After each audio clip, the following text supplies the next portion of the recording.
Well, good evening, everybody, and welcome to today's event from the Jesus College Intellectual Forum. My name's Julian Huppert. I'm the director of the Intellectual Forum, and we're really pleased to be putting this on with an amazing speaker. Firstly, just to let you all know that we are going to be recording the event tonight, so people can watch it a bit later. So the Intellectual Forum here was set up to try to get people thinking, as you'll see tonight. We're very, very broadly focused. We've looked at very many areas. We're always up for more things. So do get in touch if you have suggestions. We've had some amazing external guest speakers. We've had everybody from fashion designer Jimmy Choo, Simpsons voice performer Harry Shearer, to former New Zealand Prime Minister Helen Clark, and the director of NASA's Deep Space X-ray Observatory, Belinda Wilkes. We also showcase some of the amazing work that people from Jesus College are doing. So that's everything from using synthetic biology to come up with a new safe way of dyeing clothes, to experiments with the coldest things in the universe, things that are even colder than outer space. Obviously, the pandemic has changed quite a lot of things, but even then, we were somewhat prepared. We had an event 2 years ago looking back at the 1918-19 flu and what we've learned from it. And back in March, we had a discussion about historic perspectives on pandemics. So if you've been with us for those, you maybe would have been a bit more prepared for this pandemic. Now, we're really delighted to have you with us for tonight's event with the wonderful Mo Gawdat, but we also have a lot coming up later. So our next event is on the 4th of November, discussing the idea that seeing is believing and what that means for science now, when we tend to look at models and graphs, not things you can just see with the naked eye. Then on the 11th, we're hearing from neurodiversity spokesperson Temple Grandin, and there's more to come. So look on Eventbrite, Facebook, Twitter, sign up for our mailing list to keep in touch with everything we're doing. Now, today we're particularly delighted to be working with the wider university for this event, and in particular with the Think Lab programme and their manager, Tyler Shawes, who's also one of the senior research associates here at Jesus. So it's a very small world indeed. I'll hand over to him in a second, but just to say how we're going to run this, we're going to hear from Mo for a bit, but we do want this to be an interactive session. So please do take part. You can either raise your hand, so that's on the participants tab, which you should be able to see on Zoom. You can raise a hand, and then I'll know that you'd like to say something, and I will come to you at the appropriate time. Or you can type things into the Q&A to raise things there, and then I will read them out for you. Please also do tweet along tonight. We'd like to be able to get this out to as many people as we can. So you can use @mgawdat, @intelforum, and @thinklabcam if you would like to be able to get people out to that. So that's more than enough from me. Tyler, over to you to introduce our wonderful guest this evening. Great, thanks, Julian. I'll keep this short because we want to hear from Mo, but I wanted to also welcome everyone and say that, yeah, this is going to be part of a series of broader digital and well-being events that we're focusing on here. Like during these times, we are drawing upon a wealth of experts here. So yeah, stay tuned, and then we'll be sharing more of these things as we go. But for right now, we are really pleased to have and honored to have Mo join us. Mo is the former chief business officer at Google X. So Google X was the moonshot factory at Google, in case you're interested in looking this up online later or Googling it, and these sort of things. So Mo is our highlighted speaker for tonight. He is an engineer and author of Solve for Happy, Engineering Your Path. And he's going to share a little bit about his own personal perspective, his personal experiences on these things, and kind of finding silver linings in some of these times and personal crises that we might have. So that's it for me, and I'll turn it over to Mo. So please welcome Mo for our virtual event. Thank you, Tyler. Thank you, everyone, for showing up. I know it's a bit late on your side, and I am quite honored to be here. I didn't think twice when I was approached to come and speak to you, because I believe this is a very unusual time. It's a very interesting time in terms of us having, you know, I think none of us, including the older ones like me, have ever expected to see a world that is going the way this has been going. But interestingly, as I scan across the people I know around the world, and I know thousands and thousands of people, I see a very polarized view of what's going on.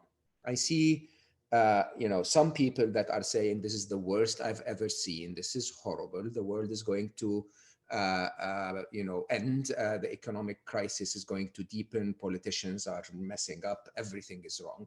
And I see people saying, oh my God, I love the time I spend with my family. I love the fact that I don't have to commute anymore. This Zoom thing is actually working. I can, attend much more sort of events and meetings, and I can manage my own time and so on, right? I am personally of the latter camp. I will tell you, hands down, this pandemic has been the time of my life. Okay, and I know this may upset a few people, but hear me out. Maybe you'll understand why. Now, when something is the same, an input into an equation is the same, but the results are different, that basically means that the way we process the equation is different from one person to the other.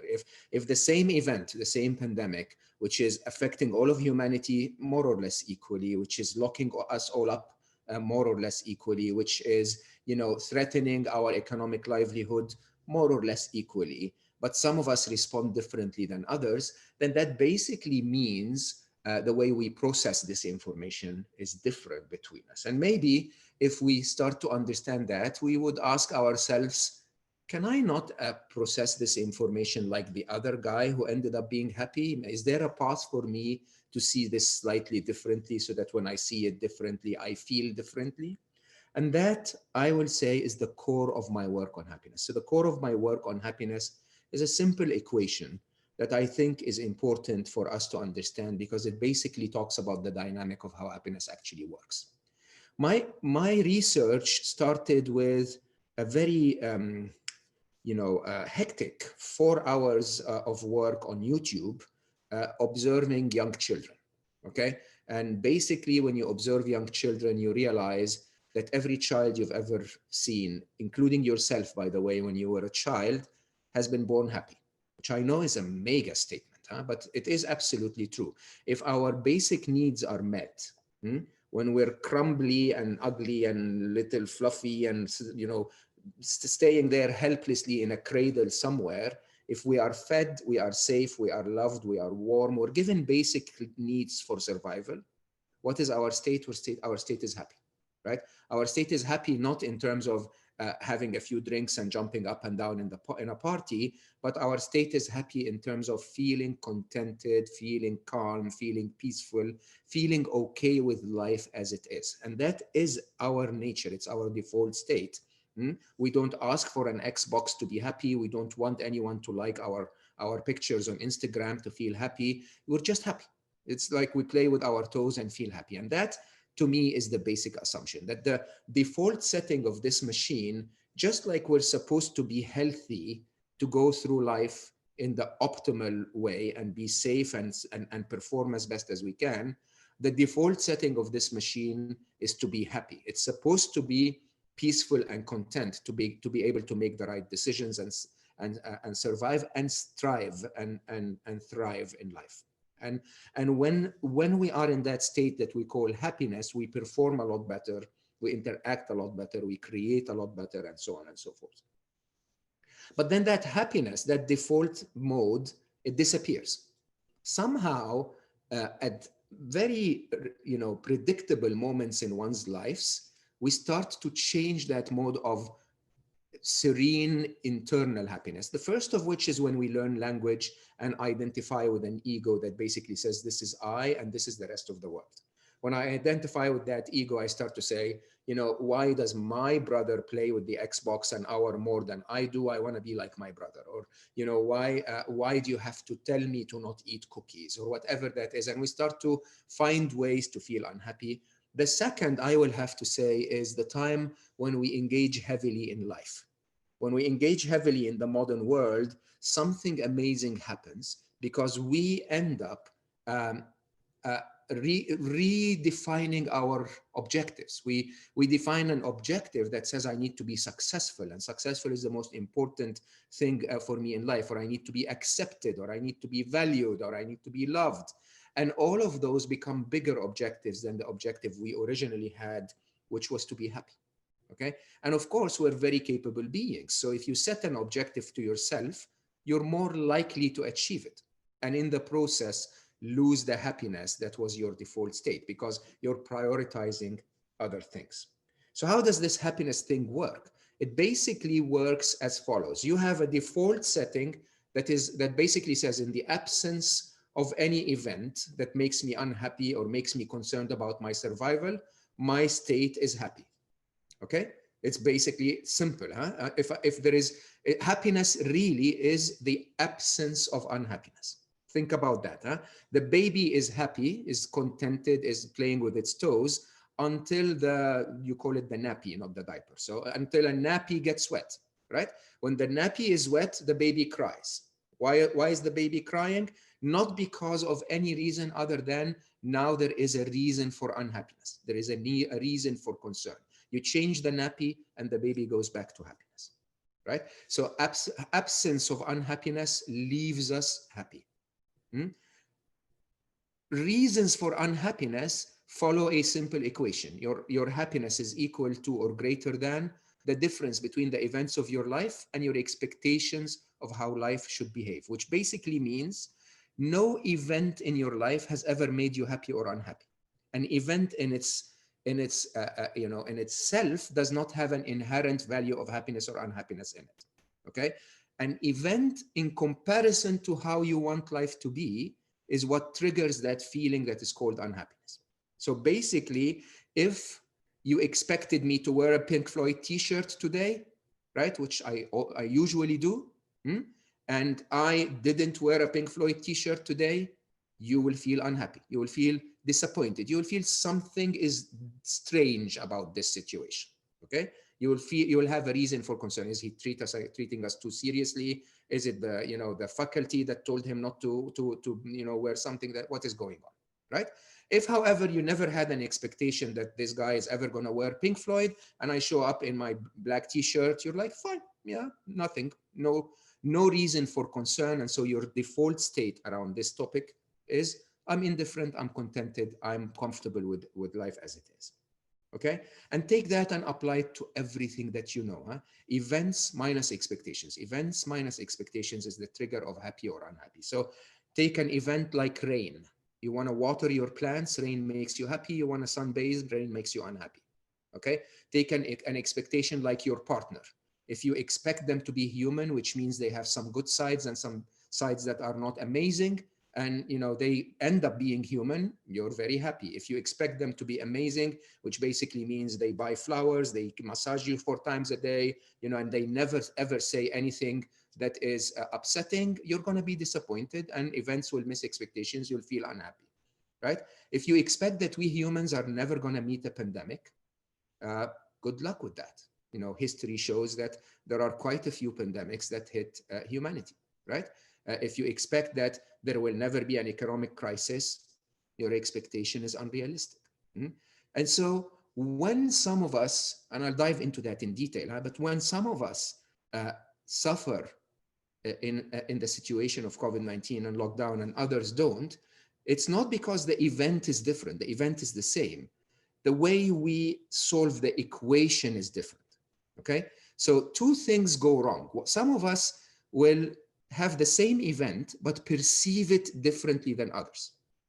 Okay, so the perception of the event is what you factor into your equation. It's not the event itself, it's what your brain tells you is what the event is. And then some of us set the wrong expectations. So if you take the wrong perception and deduct the wrong expectations, you're bound to get the wrong result for the equation. So if the event is not reality and expectation is not realistic, event minus expectation is always going to yield a wrong answer to the equation, and that wrong answer is going to make you unhappy. So let's take the current situation of the pandemic and try to understand how do we break our view of events and expectations. I'm 53 years of age. So I was born in 1967. And this is the first pandemic that I have come across. It's not the first economic crisis, but it's the first pandemic that I have lived through. And I haven't lived through a major war. As a matter of fact, I was born in Egypt. 1967 was the last major war. 1973 was another war where Egypt was, did okay. So, and I was not, taken to the army. I didn't fight a war and so on and so forth. Imagine if I was born in 1900, not 1967, okay? By World War I, the world would have lost like 25 million people. By age 27, the Spanish flu would have taken 50 million lives. By end of World War II, around 75 million people would have died. By age 50, 300 million people would have died to smallpox, right? And all of that, by the way, from a population of a world population at the time that was between 1 billion and 2 billion in those 50 years. So that's basically smallpox taking out between 15 and 30% of everyone you know, right? And I was born in 1967, so I've seen none of that. What I've seen is COVID-19 affecting a lot of us like the flu does, okay? But death rates in comparison to other respiratory diseases is actually not that high. As a matter of fact, COVID-19 as it is a quarter of all respiratory diseases, and the other two are much, much bigger than it is, okay? The truth is, 70% of all deaths happening to COVID-19 is in people above age 70, okay? Around 90% of all deaths are from people that were vulnerable to other reasons of death. And in reality, if you compare COVID-19 to cardiac, heart disease in general, it's less than 10%. And we've lived with heart disease as a humanity for quite a few years and never made a big deal about it, okay? And the truth is, I'm not undermining what COVID-19 is. I'm just saying that there are two illusions, three illusions if you want, that distort our view of what is going on. Illusion number one is what I call the illusion of knowledge, okay? And the illusion of knowledge is that we get our news from the BBC and from Channel 4 and from all of the others that are basically telling us the world is going to collapse. Why? Because it captures our attention more to see the negative than to see the positive, okay? And the truth is, while yes, COVID-19 is a difficult situation, the reality is it's not as horrible as it's being made to look. It's not as horrible as heart disease. We know that for certain, and heart disease doesn't get the spotlight as much as COVID-19 does, okay? Yes, because COVID-19 is contagious. Yes, the flu is contagious, even more contagious. But the flu doesn't get the spotlight like COVID-19 does. And my ask of you is to verify and ask yourself, is that true? When someone tells you this is going to end the world, ask yourself, do we have any evidence of that? I mean, humanity, managed to win against smallpox, which disappeared, against the Spanish flu, which disappeared when we had no technology at all, okay? When was it the last time that humanity vanished because of a virus, right? Ebola was much more deadly and, somehow it didn't take all of us, right? That's number one. Number two is, when was the last time an economic crisis lasted? When was the last time when we got into the Great Depression and never came out of it? Economic cycles, by definition, means that there will be tough times and good times. And the real question to ask yourself about knowledge, the question of is it true, is to ask yourself, what is it? What is true? As a matter of fact, in the middle of all the noise and the fluff, what is true? And I'll tell you what is true. What is true is that you're here using a technology that has not been available to people like me when I was your age, to connect to a conversation like this, and you're not sick, okay? As a matter of fact, I always tell people, if you have not been sick yourself, if you haven't lost someone to COVID-19, a loved one to COVID-19 yourself, okay? And if you haven't lost your economic livelihood to the point where it's becoming really difficult to survive, which I'm assuming, you're not, because you're sitting and watching a Zoom call as we speak. So, it seems that you have some means in your life more than others. Then, by the way, the only way you can see this event is, oh my God, I'm lucky. oh my God, the world is going through a pandemic. Some people are getting sick. Some people are losing their economic livelihood. Some people are actually losing loved ones, and I'm not.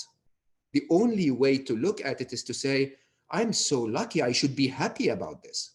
Instead of complaining about it, I should be happy about it, right? Because if you ask me, the only thing, if you're not one of those three, by the way, if you're one of those three, my heart is with you. I absolutely understand your pain, right? But if you're not one of those three, then basically what you've been asked to do is to sit at home and binge watch Netflix. That's the extent of the pandemic for you, okay? And in reality, the rest is exaggerated by the media. So this is number one. If you know that knowledge, you start to ask yourself, then why am I worried so much? It's because of the other two illusions, the illusion of control and the illusion of fear, okay? The illusion of control is we humans want to make sure that our environment is safe all the time. As a matter of fact, in the professional world, in the academic world, when we go to school, when we start working and so on, we are taught to control events for a living. This is what the modern world has convinced us is what is required for us to succeed. So we love control. We're true control freaks, all of us, okay? As a matter of fact, I would dare you think about the number of things you tried to control today. From, pulling your hand back from that chocolate, or telling your daughter to do something, or asking your partner to behave in a certain way, or expecting the prime minister to behave in a certain way. All of these are attempts for control. Now, the nature of life itself, if you understand anything about physics, is entropy, okay? The truth of the design of the universe is designed to get out of control. The only reason why we have a universe to start is entropy, is that Big Bang that basically takes a small mass and poof, distributes it across a universe, right? If you drop a glass of water, it breaks, it doesn't unbreak. This is entropy. This is chaos theory at its absolute basic understanding. The truth of life is that there is no control. I always say between butterfly effects and black swans, we have zero control. And so I am a retired control freak. I was so control freakish. I'm the worst you can ever see because I am an engineer, a mathematician, a software developer. For years, I developed in languages where code was made up of 100,000 lines. And if one letter you wrote was wrong, the code will not compile. So you become a perfectionist. Everything had to be right?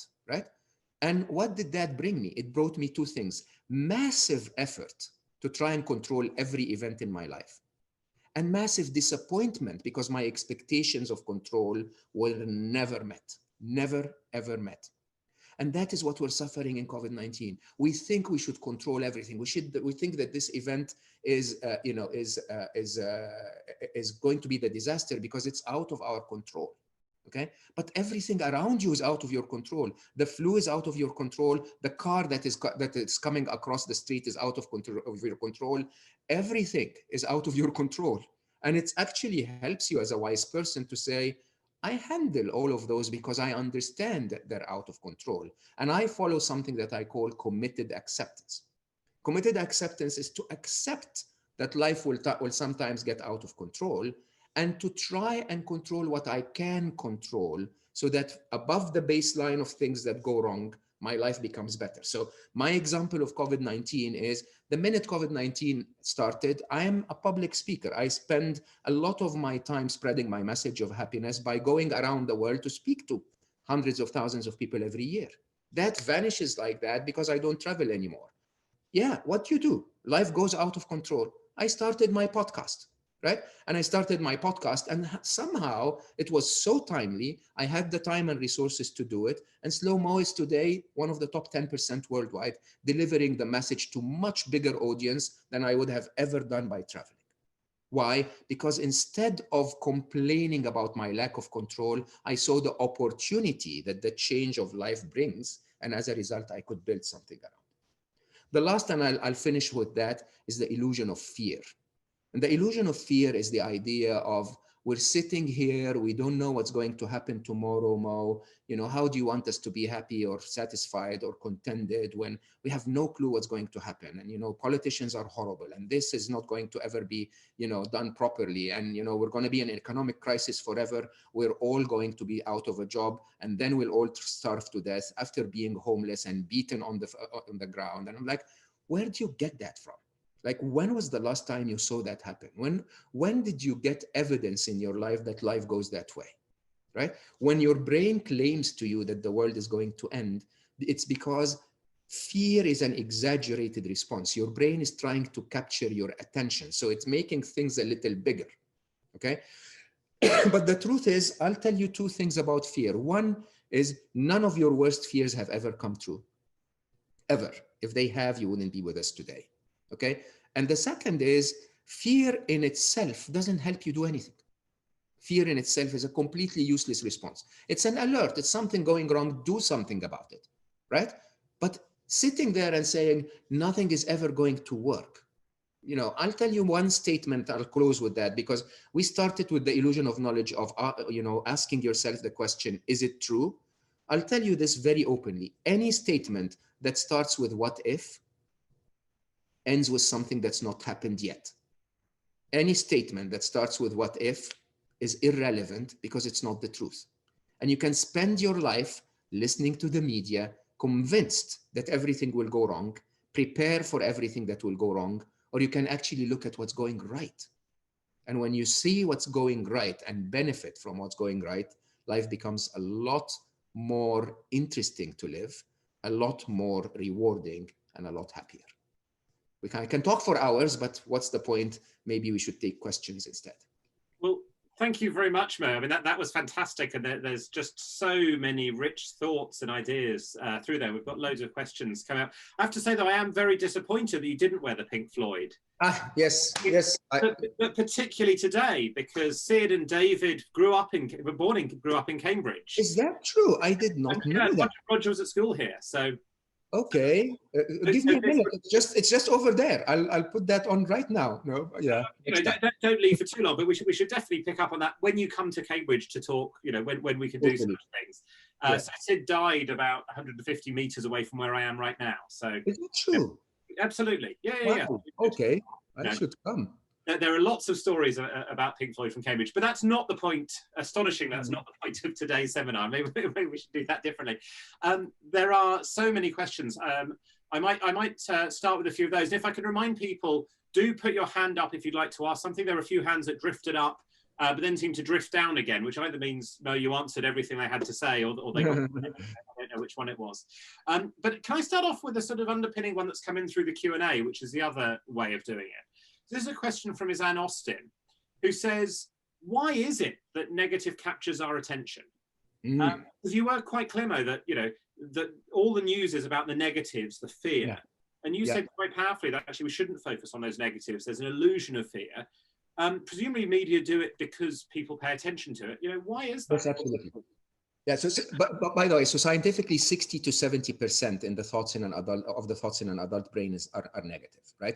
We by definition move every negative experience we perceive into our long-term memory instantly, but it takes 12 seconds. You have to retain a positive experience for 12 seconds in your consciousness until it moves to the long-term memory. Our brains are wired to look for the negative. And in my work on the happiness equation, I say there are 7 blind spots in the brain.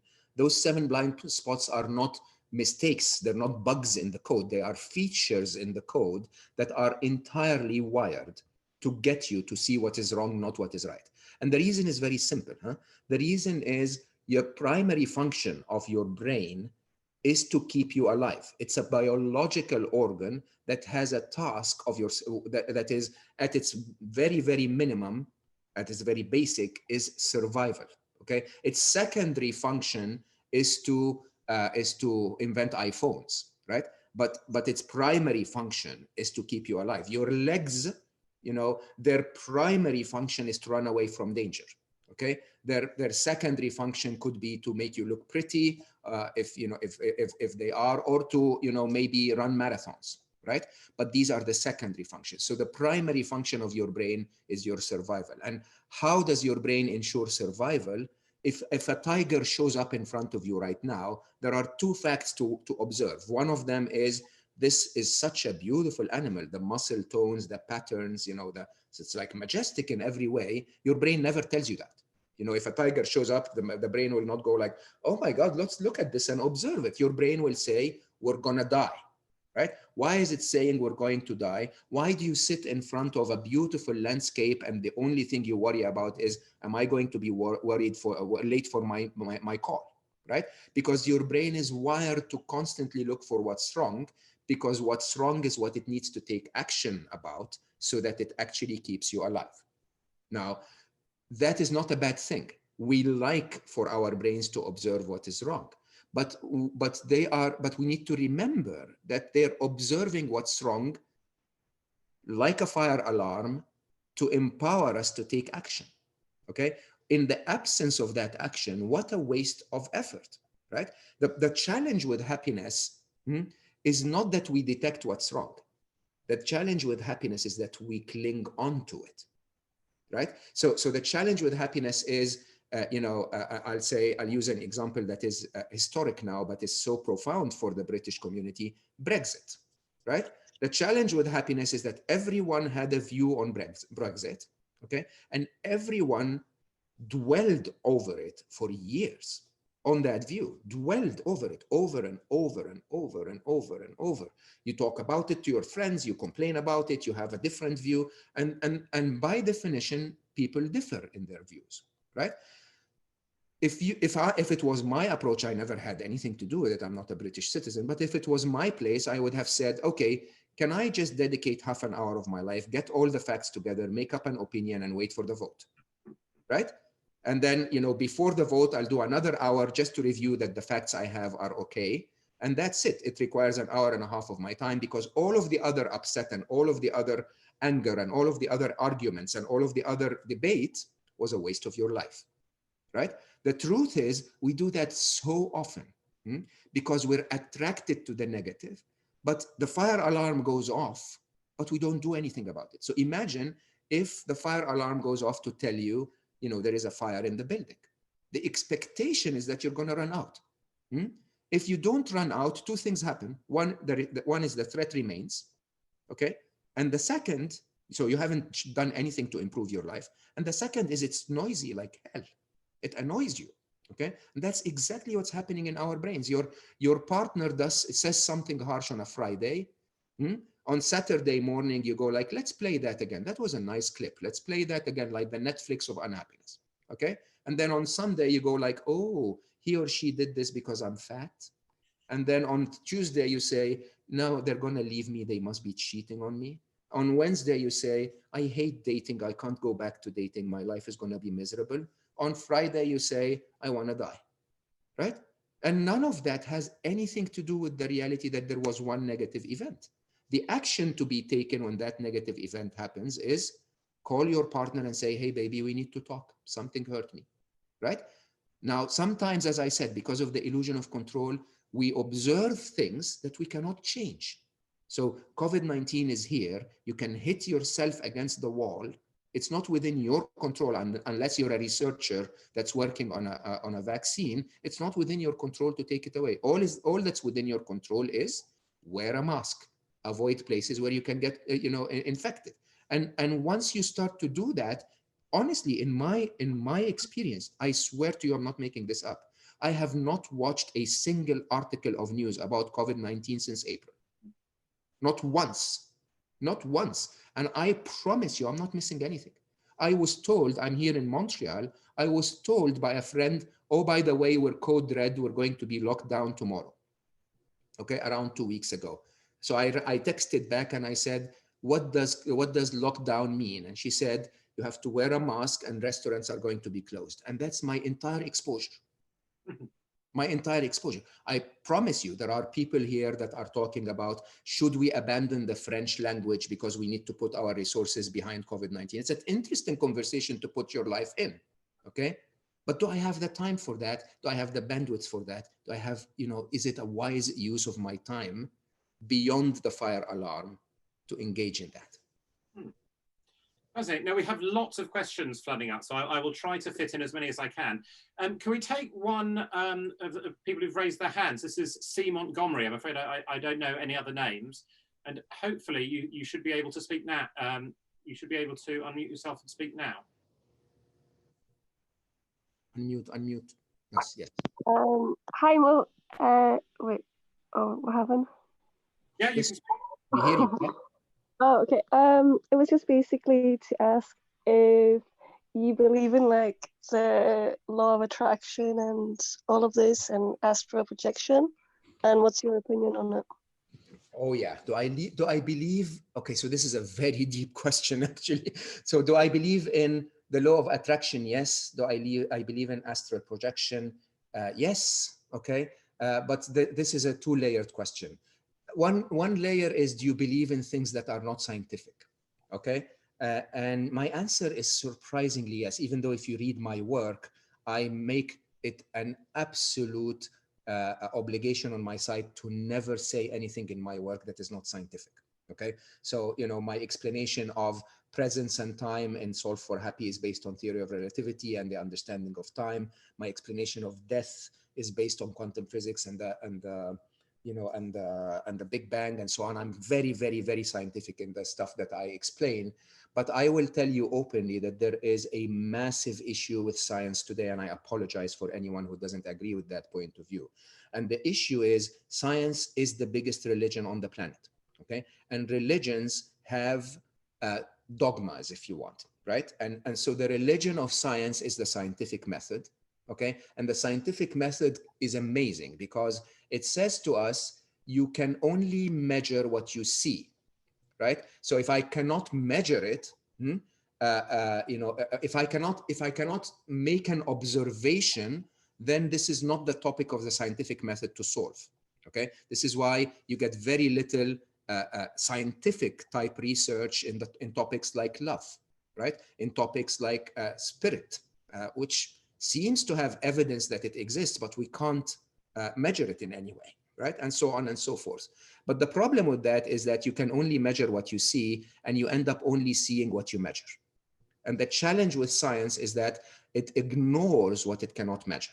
So it basically says, no, this is not my topic.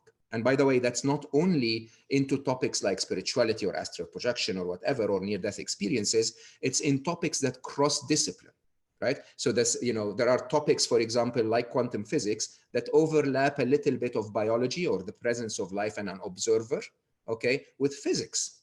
But then those topics become either physics or biology. And so you sort of like, or, a study of life. And so sometimes science will say, no, I'm interested in the physics side of this. I don't care to study the conscious being that observes a wave function and collapses it. That's not my work. This is the work of another scientist.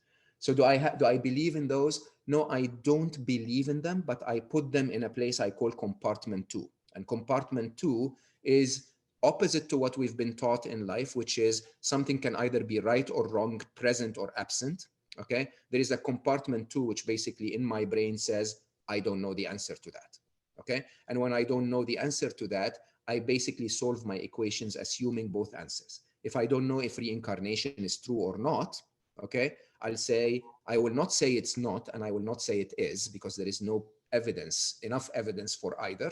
I will say it's in compartment 2. I don't know if it is or isn't. So I might as well try to take decisions based on the fact that it could possibly be, or it could possibly not be.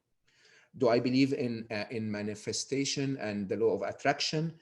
Well, in science, in quantum physics, we know that what you observe is what comes to reality, okay? So in reality, every subatomic particle that you can observe is in a probability wave function. So it doesn't exist until a form of consciousness observes it, okay?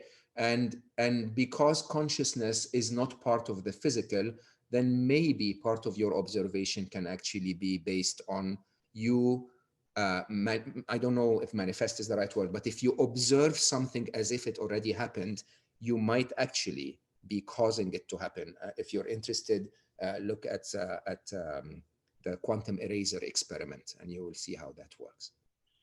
So I mean, this is an interesting subject we could pick up on for quite a long time about the scientific. And in fact, as I think I said, on the 4th, we are having a session about is seeing believing, and how the scientific method works with things you can't directly perceive. In a slightly different context, but do come along to that, Mo and everybody else. Can I now move perhaps to a question, and there's been a couple of questions a bit like it. This one's from Zoe Allier. How do your views apply to events that would be very hard to perceive in a positive light, like the death of a loved one? Yeah, I think I have a first-hand experience of that. That's what I was thinking. So for those who don't know, I was chief business officer of Google X, completely dedicating my life to business until I lost my wonderful child, Ali, 21 and a half years of age. Amazing human being, amazing in every possible way, handsome, wise, loving, kind, successful. And I lost him to a medical error, a simple, simplest of all surgical procedures. And the surgeon did 5 mistakes in a row. All of them were preventable. All of them were fixable. And Ali left 4 hours later from planning a magnificent vacation with my son. I didn't have my son anymore. And so how do you handle those events? Well, I'll tell you, the pain never goes away, okay? And you need to understand that there is a difference between pain and unhappiness. And I'll come back to that in a minute. The pain will never go away. But most people, when Ali died, basically assumed that I had one choice only, which is to grieve that event for the rest of my life. And most parents, by the way, it is so painful to lose a child. I promise you, it's 6 years ago. I still feel it exactly right here. It's the bottom right-hand side of my heart, physically feels missing, okay? Having said that, I had 2 choices. One choice was to grieve Ali for the rest of my life. And I promise you, no one would have ever blamed me. If you had hugged him once, you wouldn't blame me if I grieved for the rest of my life. But the end of my life, 27 years later, on my deathbed, Ali would not be back. Do you understand that? My grief would not bring him back, okay? And the other choice I had was, okay, I'm going to feel the pain, but remove the suffering and go into committed acceptance. It's like the minute I hugged him before he went into the operating room, was the highlight of my life. This was the best top moment of my life, okay? 4 hours later, my life dropped from here to here, right? And I could have kept it here for the rest of my life. Or I could have made it worse. Or I could have just simply told myself, okay, life, that's a horrible move, right? But I cannot bring him back, but I can make life a little better. I can make life a little better for my wife, ex-wife, but wife then. I can make it better for my daughter. I can make it better for the loved ones around me. And then I went into the idea of maybe I can share what he taught me with the world, right soul for happy, get people to love him, get people to understand his message and his path in life, right? And tell them that happiness is attainable, that this young man found it. And maybe in that way, I can make so many more people happy so that it wouldn't be for nothing that Ali left this world, right? When you really think about it, that doesn't bring Ali back either. But it makes the world slightly better today than it was yesterday and a little bit better tomorrow than it is today, okay? And I promise you, as I look back at life today, 6 years later, I am definitely, and maybe will never get that hug again, but I'm definitely much better off than I was when I was there. So my answer is, pain will always happen, but pain is out of our control. Suffering is a choice. I wake up every morning, I promise you, every single morning, and my brain will tell me Ali died. And I'll say, yes, brain, you said that yesterday. Ali did die, okay? But Ali also lived. And when I tell that to my brain suddenly starts to go like, oh yeah, it was so much fun. It was such an amazing blessing that I actually never earned. By the way, I never signed a deal with life that said, by the way, by age 25, you're going to give me an angel that comes into my life. I never signed that deal, Okay, and perhaps that one night when me and my wonderful wife were so, into each other may have never happened, and Ali would have never happened. Okay, and when you really think about it, would I have chosen that scenario to avoid the pain? Absolutely not. I had 21 and a half years of amazing blessings because he came. And so far I've had 6 years of pain because he left. If you ask me, it's a magnificent deal. I've been gifted a mega gift that has a bit of a price to pay, which is the pain of losing him. Now, remember, my choice to tell my brain that Ali also lived is a choice. The pain is not my choice. But the unhappiness that I can be stuck in the pain can be stopped with a choice. And this is why I say suffering is a choice, pain is not. But that constant unhappiness we live in is something that is within our brain. We can solve our own happiness equation. We can tell our brain what to think. Firstly, thank you very much for sharing that. And I think it's very powerful to have your experience. I'm going to bring Herbert Huppert in a second, but there's a question which I think follows on from what you just said from Elizabeth Marksteiner. Would you say that you're basically a Stoic? I am a Stoic, Buddhist, Muslim, Sufi, Christian, Jew, Hindu, mainly. Okay. And when I study, and now I'm really studying Zen, and if I add more, I will be more. Okay.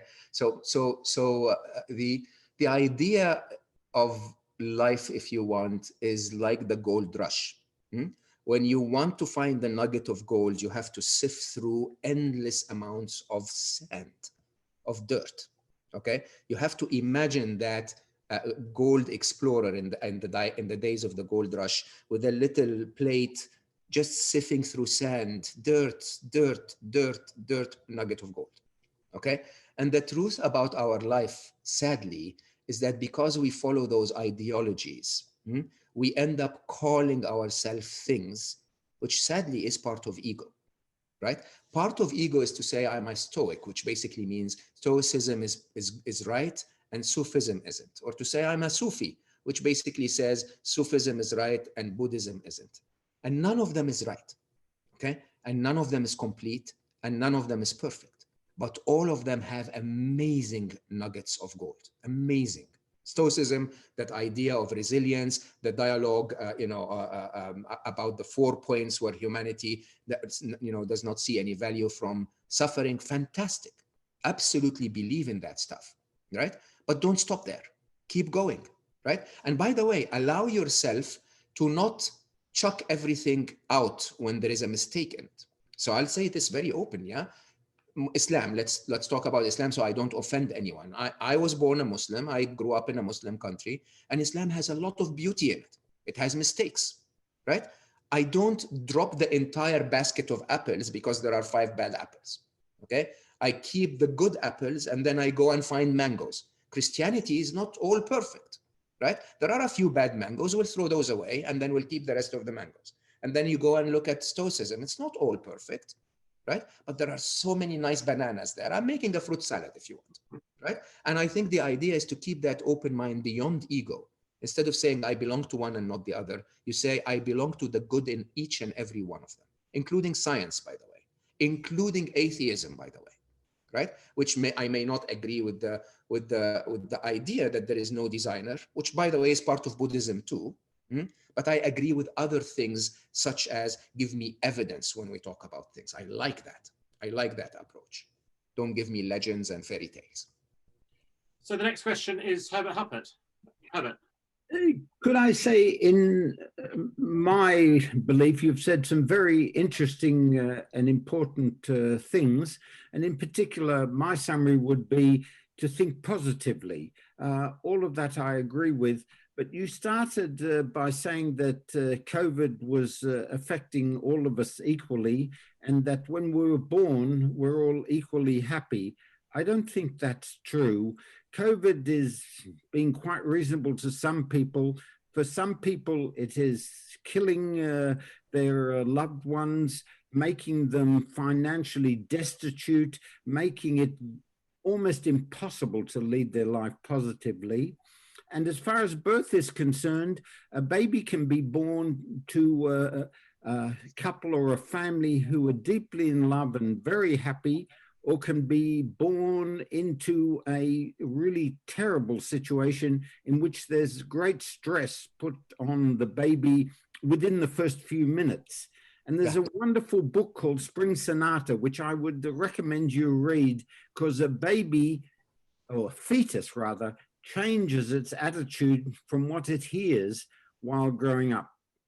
Totally. So I actually absolutely agree with that, by the way. So let me start with the second. My comment was, a baby is happy when it's given its basic needs for survival.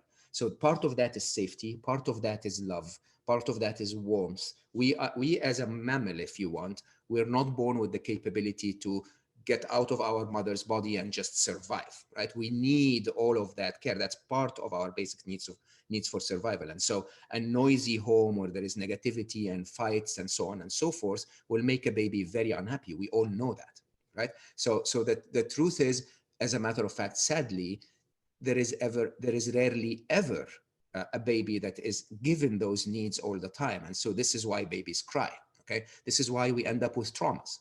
And so I am totally in agreement with you. On the second point, however, I also agree 100%, but I want to highlight one little thing. So COVID is not affecting each of us equally. You're absolutely right, okay? But what I mean by that, and yes, of course, some of us lost loved ones, some of us lost our jobs to the point where it's painful. And I said openly, those people, my heart is with you. You have absolutely every sympathy, every compassion. I really understand why you would feel unhappy about that. I think the rest of us, however, we're not in that space. So this is really important to understand. As a matter of fact, for the rest of us, we're doing so much better than others. But here is the trick of life. The trick of life is that your test, your challenge, the challenge that you face is always analogous and comparable to your skill set and to what matters to you. Okay, so when I lost Ali, I was the chief business officer of Google X. I had everything you can think of: money, cars, swimming pool, villa, anything you can think of. And I promise you, if life had taken all of that away, I wouldn't have even blinked. Okay, the hardest test I could ever go through was losing Ali. Not even losing Aya, my wonderful daughter, who I love to pieces. But Aya was the dangerous one. She was the one that jumped out of aeroplanes and did bungee jumping and all of that weird stuff. So in my heart, there was like a little bit of like, oh my God, this girl is dangerous, right? Ali was that little Zen monk, totally unexpected. It's the hardest test ever. Now, the reason I say that is to say something. Every single one of us believes that their test is the hardest test ever. Okay, so you know, if you go to a young lady in her 30s that is single, she will basically believe that single is the worst thing on the planet. Okay, if you go to another young lady and her mid 30s that is in an abusive relationship, she will believe that the biggest challenge on the planet is to be an abusive relationship. Right? We always get the tests that stretch us, that basically make us better. If it wasn't, let's not call them tests, let's call them the challenges that stretch us and make us become better. If it wasn't going to stretch us, we wouldn't consider it a challenge. So we remove all of the stuff that we don't believe is a challenge, and we focus on the one that we say, oh no, hold on, this one is tough. Okay, and you have no idea how tough it is because you're not me. So I think what I'm trying to say is to double agree with your point of view, that it is not equal for everyone. It's challenging for every one of us, but it's different between us. It's equally challenging for every one of us, even though the reasons for the challenge might be different. Life in general, by the way, not COVID specific. So carrying on the theme of the pandemic and how that's affecting people. Just a couple of questions I'll try and fit together. So one is about how we should help children through pandemic. How do we try to get them to emerge with a positive spirit? So that was from Martha Underwood. And then Ian Goldman asked, what other opportunities do you think this event and period can offer? Can I start with the second, because it would lead nicely into the first? So opportunities are everywhere, right? Whether it's a pandemic, or a festival, there are opportunities. It is only safe to assume that opportunities are made or found because of your interest in them. So let me give you an example. I write several books at the same time. It's a weird thing, which makes me produce very few eventually, but I will end up producing quite a few in 2 years' time, okay? I'm working on 6 at the same time. One of them is called Understanding Fate, okay? And a big part of understanding fate for me was an argument that I got from a lot of people saying, but Mo, luck plays a role.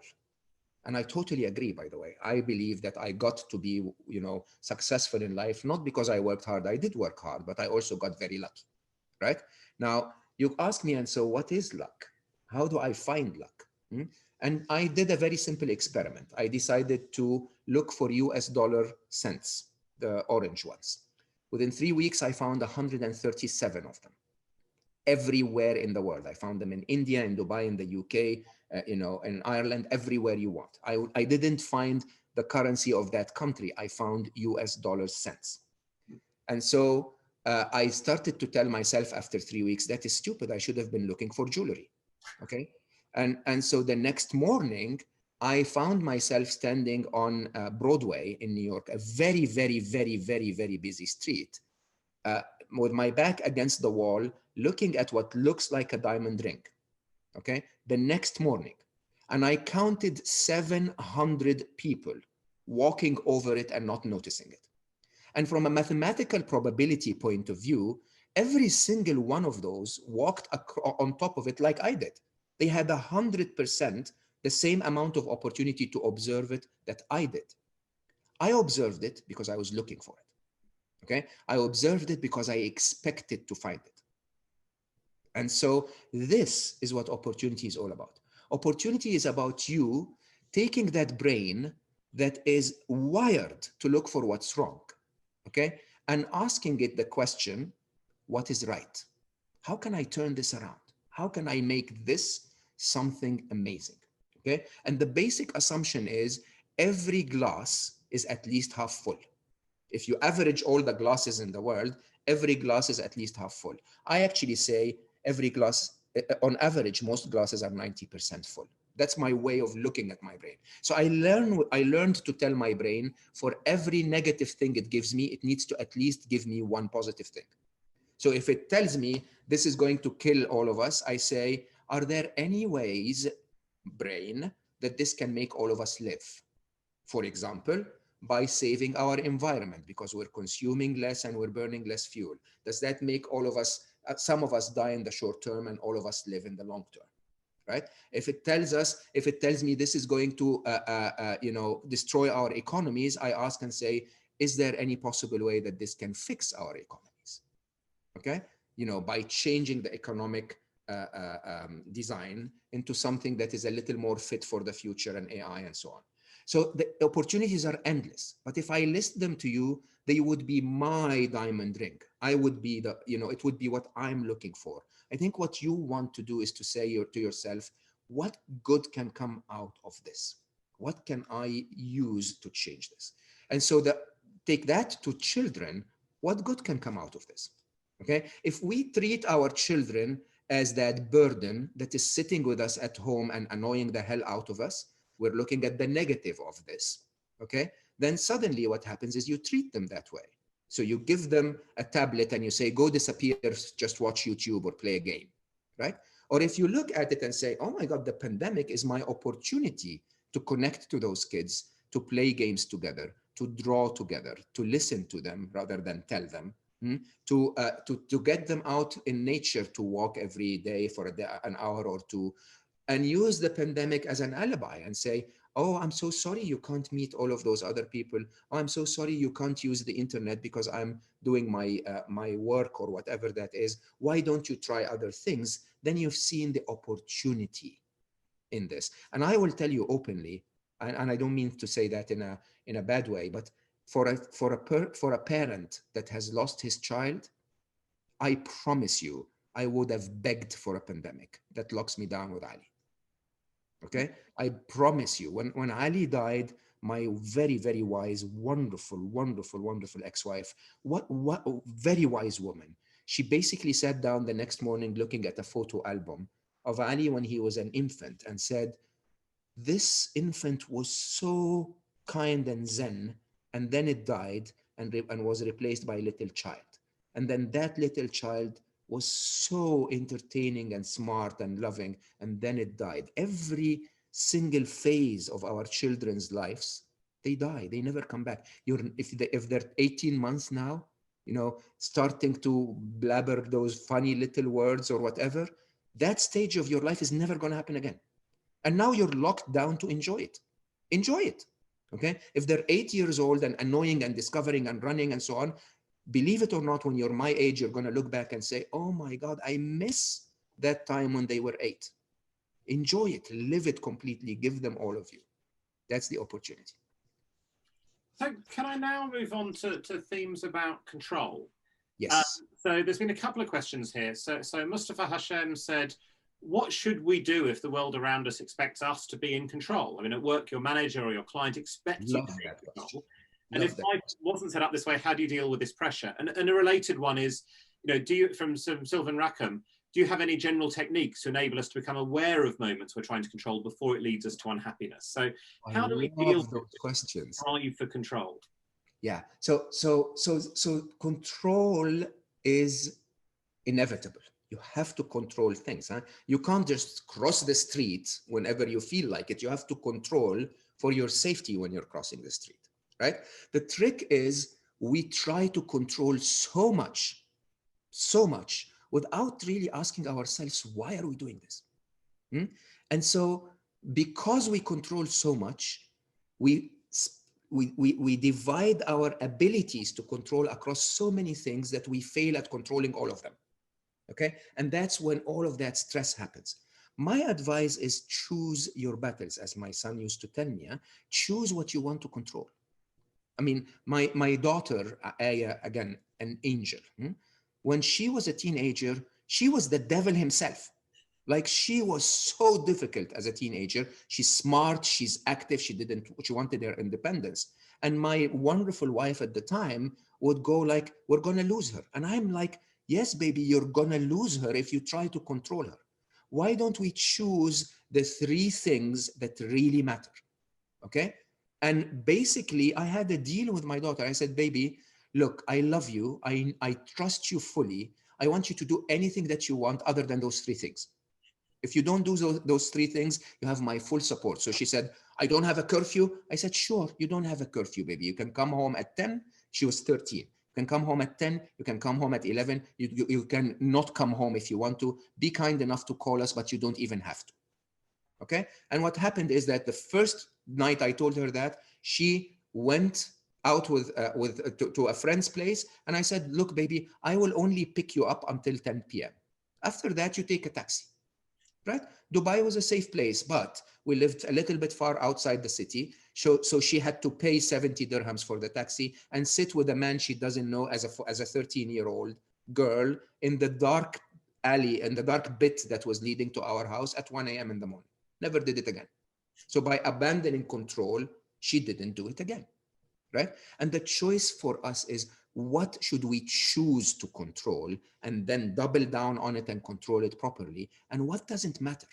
What doesn't matter? Do you actually expect your teenage child to be controlled? Don't be silly, right? Do you actually expect that you're going to perfect everything in life? Don't be silly. Do you actually expect that you're never going to have a cookie? Come on, right? Choose which cookie. And understand that this constant attempt for control and eating quinoa all the time, works on one side, but makes you desperate on the other side, makes you depressed on the third side, right? So be very, very clear about what you choose to control. And when you choose it, control it, okay? Don't mess around with it, but understand that as a human, you're probably going to be able to control 1 or 2, 5 things at most. Okay, what was the second question? So the second one said that there was what we can control and what the techniques are to make sure that we don't sort of let efforts to control make us unhappy.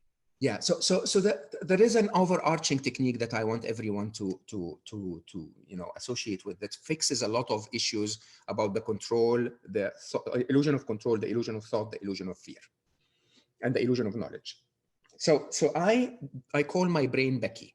Okay, a lot of people who follow my work understand that. Nothing against Becky's. I think Becky's are wonderful, but I basically treat my brain as a third party. Okay, so as a third party, because that is actually the truth. Huh? Your brain is not you. That voice in your head telling you to do things is not you telling you to do things, because if it was you, you wouldn't even need to speak. Okay, scientifically, MIT did a study in 2007 where they put people in MRI machines and their brains would solve problems in a few seconds in the associated problem solving areas. And then it would take up to 8 seconds in the verbal association area, the part that you use when you speak out loud, for the result that was found in the problem solving area to actually be translated into words inside your head so that you understand it. Your brain is literally talking to you. Okay, and so just like every other biological organ in your body, your brain is just a biological organ. The objective of it is very glorified. It's producing thoughts that rather than urine or blood or whatever. Okay, but it's just a biological organ, and treating it like a third party allows you to have a conversation and not obey everything that it tells you. So I have a practice that I call Meet Becky, and I do that almost religiously, 25 minutes in the morning. And it's not a practice that is a meditation practice. It is almost the exact, I mean, it's a form of meditation, but it's not the typical kind of meditation. I sit there and I let my brain go loose, okay? With two simple rules. Rule number one is every thought that my brain will say will be acknowledged by being repeated and then let go of by asking what else. So I sit there and my brain would go like, okay, Aya, my daughter, doesn't love you anymore.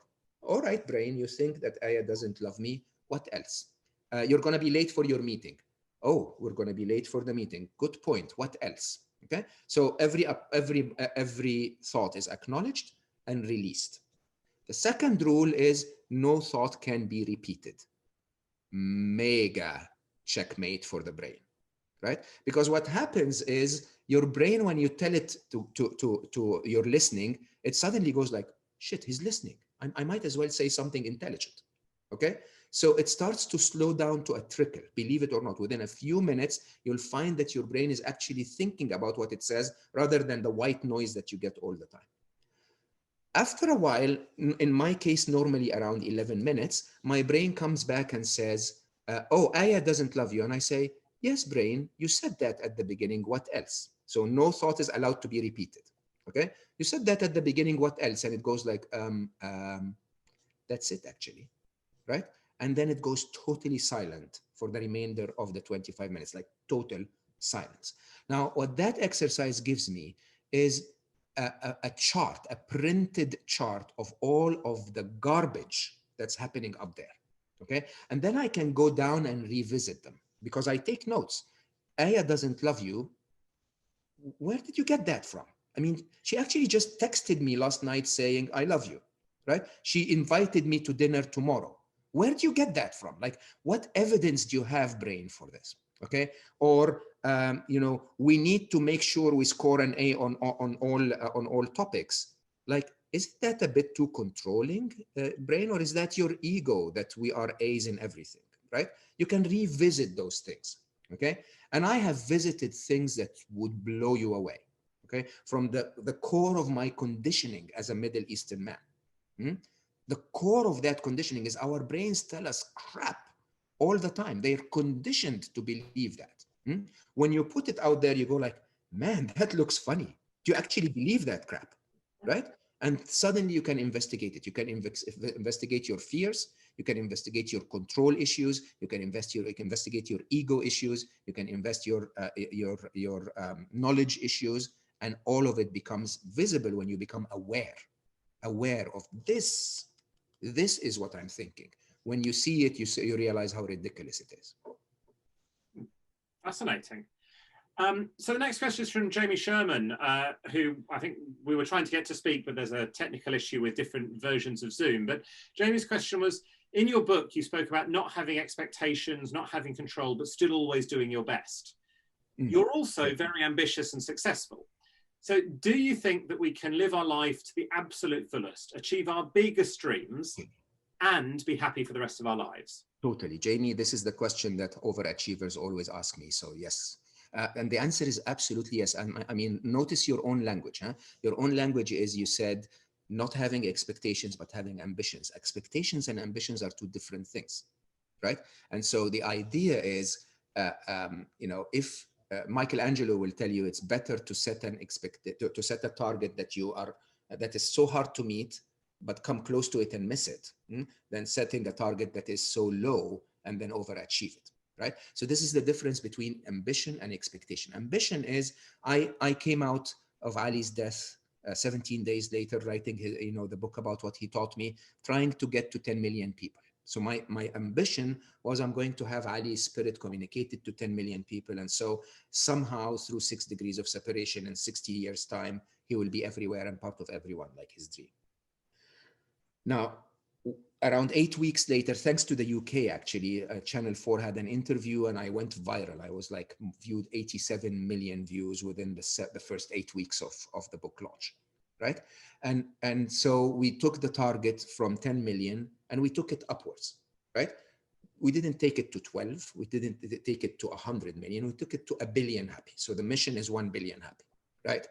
Now, that is the ambition that wakes me up every morning and says, oh man, I'm not there yet. This is the direction I'm going. I'm going to try and continue to get there every single day.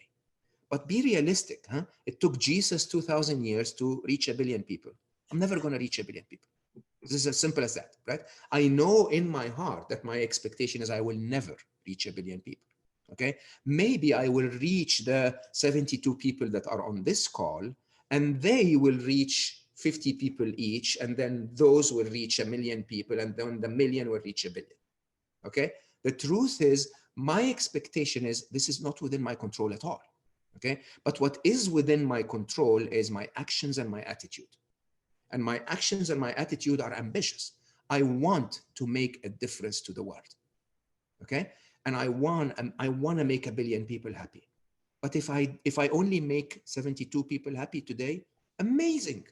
If I only make one person happy and Julian says, that wasn't a total mess up, Mo, I'll say, fine, that was amazing, right? It's an amazing day. You don't understand the value of one happy soul. It's amazing, but the ambition is different. So think about this in the following way. Set your ambitions as directional, far enough places to strive to, okay? But don't be disappointed if you miss them.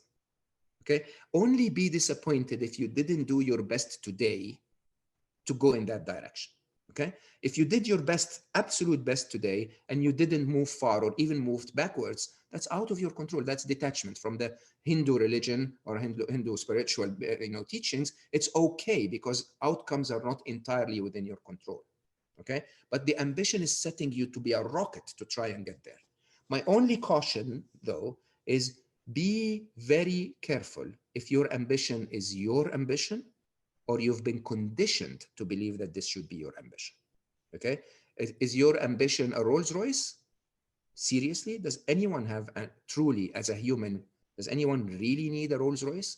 Or is that your ego that has been conditioned by society to say, when I've succeeded, I'll buy a Rolls Royce. By the way, I bought 4 of them, okay? And I say I was foolish, because none of them made me happy, right? And the truth is, none of them added anything to society. None of them added anything to the world. And people who respected me for having a Rolls Royce were not the right people that I needed to interact with to make the world better, okay? So choose your ambitions as your ambitions, not what the world is conditioning you to believe. It's not a title, it's not money, it's not physical or material possessions. It's not, the prettiest trophy girlfriend. It's not any of those things. It's what really matters. That should be your ambitions. That's very powerful stuff about what we should go at. We're beginning to run out of time. So there's a few questions I'd like to try and fit in before we let Mo go. So one that's come up is an issue that we've talked about at the Intellectual Forum quite a lot, which has to do with global warming and climate change. Yeah. How that's something that's a big, massive existential thing. It's quite hard to interpret it in a positive way. How does your philosophy address existential issues like that? Yeah, It is a mega issue, and it's to believe it or not. It's to me, it's not a mega issue because it's an existential for us. I think that's a little selfish. It's a mega issue because we lose 100 species a day. There are so many that are suffering because of our evil. I don't want to call it evil, but ignorance, negligence.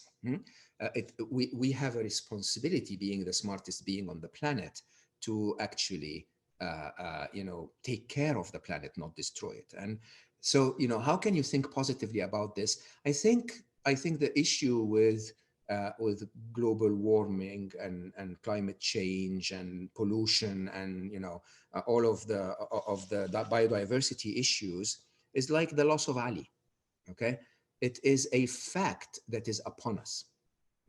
And you might be surprised how much difference you can make. So when it comes to climate change, my son taught me something that really stuck with me.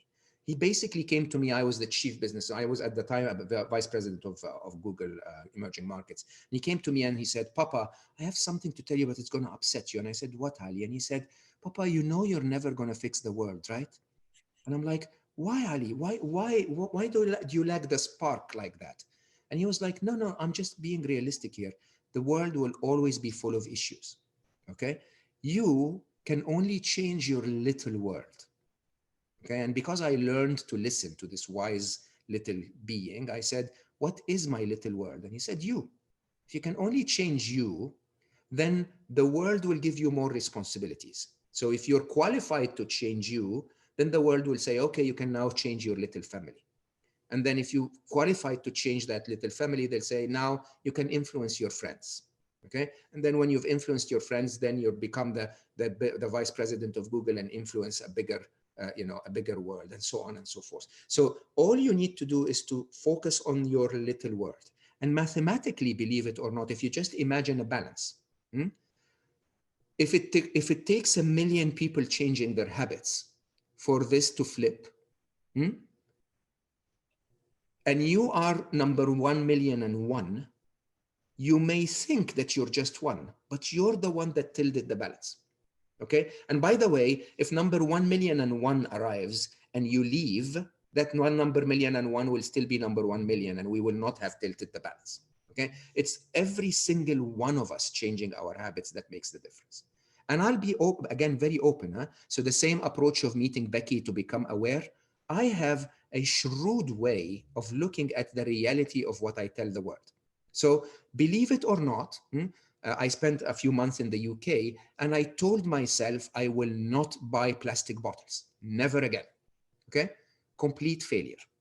Complete failure. The best I have ever done was 3 bottles a week. Okay? Now, think about it. 3 bottles a week, while I'm stringently trying so hard not to have 3 bottles a week, not to have 0 bottles a week. When I wasn't, believe it or not, I'm this guy that's talking about environment and, we have to do something about it. I was consuming more than 30 bottles a week. Right? Become aware of your own impact and change your little world, and I promise you the world will change.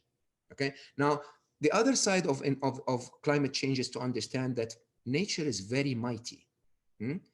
This is going to happen. Actually, I have one of my guests on Slow-Mo, one of my most popular guests is Jimmy Nelson, who's that photographer that goes around the world to take photos of indigenous tribes. And he is coming back. We're going to do an Instagram live in a couple of weeks' time that basically asks the question, is COVID-19 the disease or is it the cure? Okay, because you have to ask yourself if nature is taking charge, if nature is saying, I mean, look at it, 2 months after we were locked down, the air became cleaner, wildlife started to come back to some of our parts of our cities. You could see the Himalayas from 300 kilometers away. It's almost as if nature is saying, guys, don't be trying to play God. You can't fix it, but can you please stay at home for a couple of months so I can fix it? Okay, nature is capable of fixing it. All we need to do is to change. So instead of talking about it as an existential issue that's going to destroy all of us, talk about it as, what is my role? What can I do with committed acceptance to make the environment a little less harmed, and be serious about it, because it is an existential problem. Three final, perhaps somewhat quick questions. So one is from Dennis Ulua. You slightly touched on this about how many books you're doing, but when's the next one coming out? When can people expect to be able to buy another piece from you? Because of COVID-19, I have 2 completed books that are unfortunately going to be published only in April and maybe fall next year. The publishing industry is the slowest industry on the planet.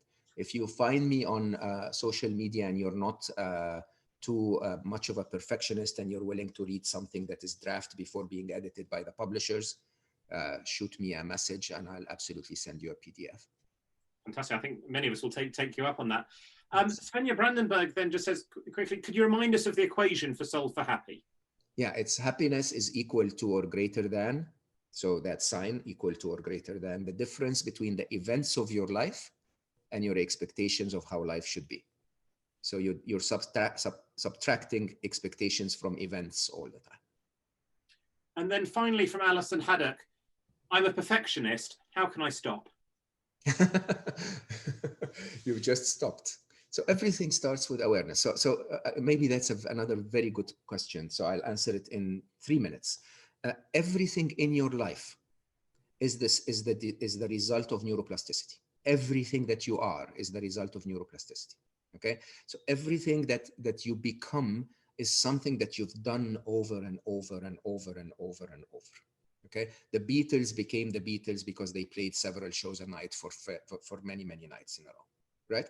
And so if you become aware that there is something that you need to change, suddenly you can actually sit down and say, okay, I will find something that I'm a perfectionist about, and I will drop that one thing. That act of dropping one thing has created neural paths in your neural networks that fire together, so they wire together. Okay, so simply you tell yourself, I am no longer going to control for the quality of the tomatoes I buy. Next time I go into the supermarket, I will remember and buy the first or the second type of tomato from the left. That's it. No control anymore. I'm just going to go with the flow, right? I'm going to stop controlling my boyfriend or girlfriend from doing A, B, or C. Okay, I'm going to stop. And every time you do one of those, just one, your neuroplasticity changes. My experience, and I've done massive projects, like my entire life is personal development projects, is it takes you 21 days for you to really get it. Okay, 4.5 years, you're the best in the world at it. Okay, and it just takes commitment. I worked on ego that way. I worked on my feminine that way. I worked on my thought that way, on my control freakishness that way. It's a simple project. You sit every day or two and review and say, what am I going to change? One little thing. Okay, and if you do it enough, your neuroplasticity will rewire your brain. Fantastic. Mo, thank you very much. We could have gone on for many hours. We should probably give you a break and others a break. I'm so grateful for the opportunity. Thank you for staying that long. And Tyler, did you want to say anything? Yes, very briefly. Yeah, I thought that was, thank you, Mo. That was profound. And like, it was like, thank you for sharing your wisdom with all of these things. I want to wrap up by saying what we're trying to do with well-being and kind of like spreading some of these things and continuing to have events like this is your sharing metaphor, your kind of approach is really powerful, I think. So for the people doing this chat, I was like, yeah, share it with like the one person, if there's someone that you have in mind or that you know, and we're gonna have the recording of this available, whether it's a link to Mo's book or something like that. Yeah, one person sharing with another person and that person sharing with another person. That is the whole thing. Adds up. Yeah, so I mean, if I can have a very quick closing comment, please make it your task to make the world happier. And if you just make the difference to one person, teach them what you heard today, I think it will absolutely change the world. One person. And the other thing, and I say that because I really, really want to share the message, is if you like what I say, I host on my podcast the wisest people on the planet. I promise you, every time I host someone on my podcast, I get blown away. So if you have the time, I'm never going to make any commercial gains from that podcast. So I'm not selling this to you. but search for slow-mo. It will absolutely blow you away, the conversations that I have with those people. Okay, I think we can leave it with that. So thank you very much, Tyler. Thank you very much, Mo. I hope to see you at some of our other Intellectual Forum events. Please do sign up to them. There's so much more to carry on this conversation, this issue, and much, much else. Have a very good evening, and thank you very much for being with us. Mo's book is available, so I hope you'll have a look at that if you want more, and this video will be available shortly. Thanks a lot.